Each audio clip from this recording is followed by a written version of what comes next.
The Second World War began with Adolf Hitler's surprise attack on Poland. A massive German army, spearheaded by armored divisions and backed up by the Luftwaffe, the German Air Force, reached Warsaw in 6 days. This was the first dramatic display of the Blitzkrieg, or lightning warfare. Joseph Stalin, acting under a secret clause of the Nazi-Soviet non-aggression pact, ordered Russian troops into eastern Poland.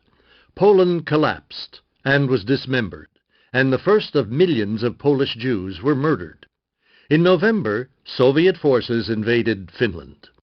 Following a 6-month lull, the Third Reich attacked Norway and Denmark, then overran the Low Countries and France.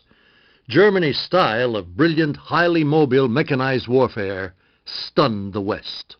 The rescue of 338,000 Allied soldiers at Dunkirk was one bright spot in an otherwise disastrous period for the Allies.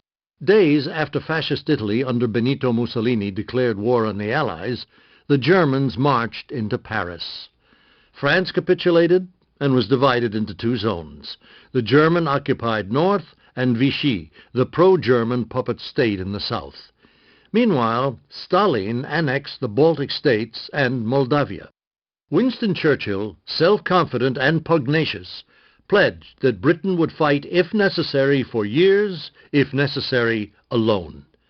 The Luftwaffe pummeled England's cities but failed to knock out the Royal Air Force. Hitler ordered the invasion of Britain indefinitely postponed. In North Africa, Italy's defeat brought the Third Reich into the field, and the elite Afrika Korps under General Erwin Rommel began a drive on the Suez Canal. In an impressive campaign, the Desert Fox pushed the British into Egypt.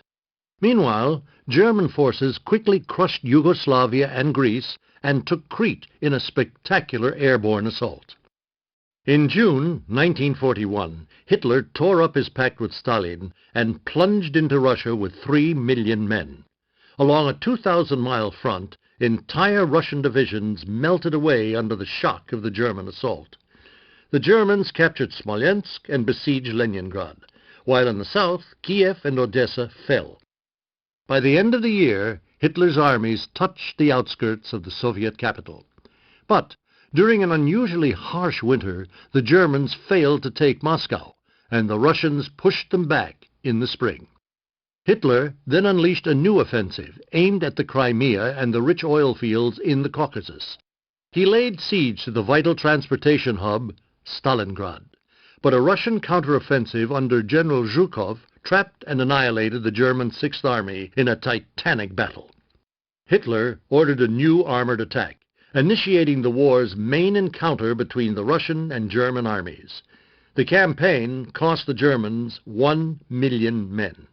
The Russians repulsed the invaders and began a great westward drive, lifting the 2-year siege of Leningrad and smashing through into Axis territory.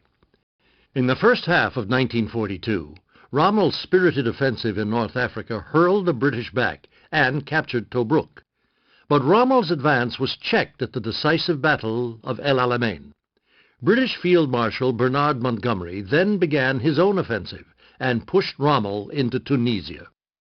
Simultaneously, an Allied force pulled off a surprise invasion of Morocco and Algeria, then moved eastward. The fall of Tripoli effectively ended Axis ambitions in North Africa. In June, the Allies invaded Sicily, where General George Patton displayed his characteristic speed and theatricality in the capture of Messina. The Americans sustained savage losses on the Italian mainland against entrenched German forces, notably at Anzio. In the spring, the Allies breached the Gustav Line and liberated Rome. Under the command of General Dwight Eisenhower, Operation Overlord saw the largest amphibious assault in history, the invasion of Normandy on June 6th. Meanwhile, a new Russian offensive pushed to the borders of Poland. Allied forces advanced in Italy, broke out of Normandy, and landed in southern France. Paris was liberated, while in the east, Soviet troops took Bucharest. The advance continued on a broad front. Hitler personally directed one final offensive in the west, the Battle of the Bulge. But under the weight of a two-front war, The Third Reich collapsed. On April 30th, in his bunker beneath the rubble of Berlin, Hitler took his own life. Germany surrendered a week later. The Second World War is history's most destructive conflict. The statistics are numbing. Among civilian fatalities, about 6 million Jews, 2/3 of the total Jewish population of Europe, were systematically slaughtered by the Nazi state.